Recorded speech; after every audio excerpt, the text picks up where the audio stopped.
We're not calling ever for the eviction or the expulsion of Palestinian so-called Arabs from Israel.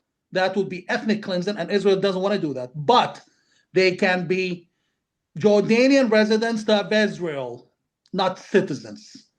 They were before 1988, 1987, and everything was sababa. Right now, the Palestinian Jordan will have to recognize the demographic majority of Jordan. Right now, Palestinians in Jordan are living under an apartheid state. And let me be clear, the so-called Bedouin, the non-Palestinians, the non-West Bankers, they live in hell. They're impoverished. They still have malaria, no running water, no toilets, no schools.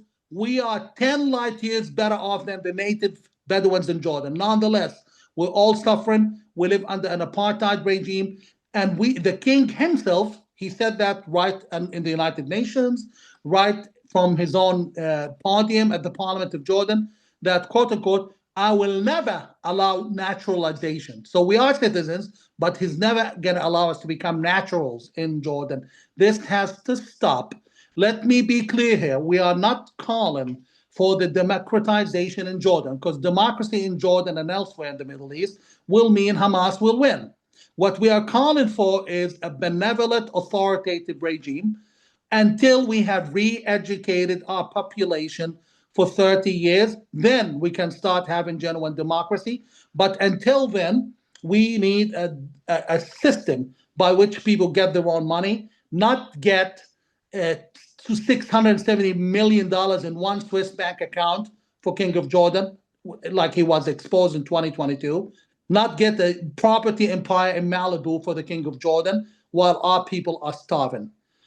There's no other way, no matter how much, I'm sorry if I'm making some American Jews cry now, but your friend, the king, is not your friend.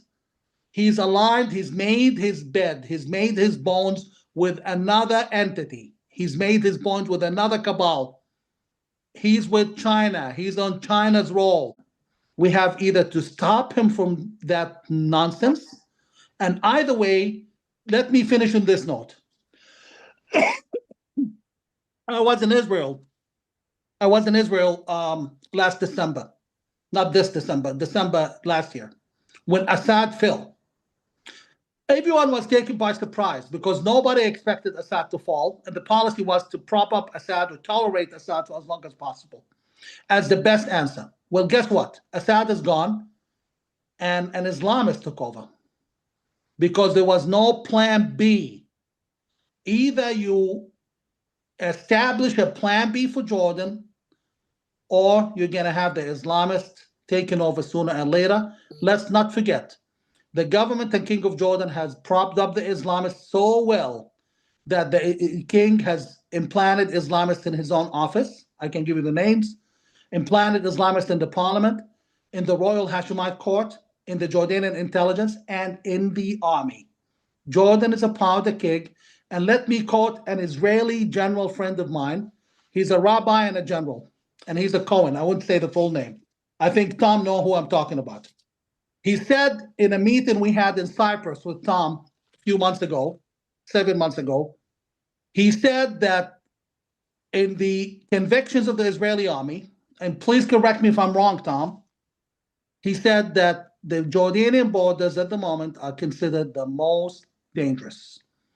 4 attacks just last year, 2 were thwarted and 2 were successful.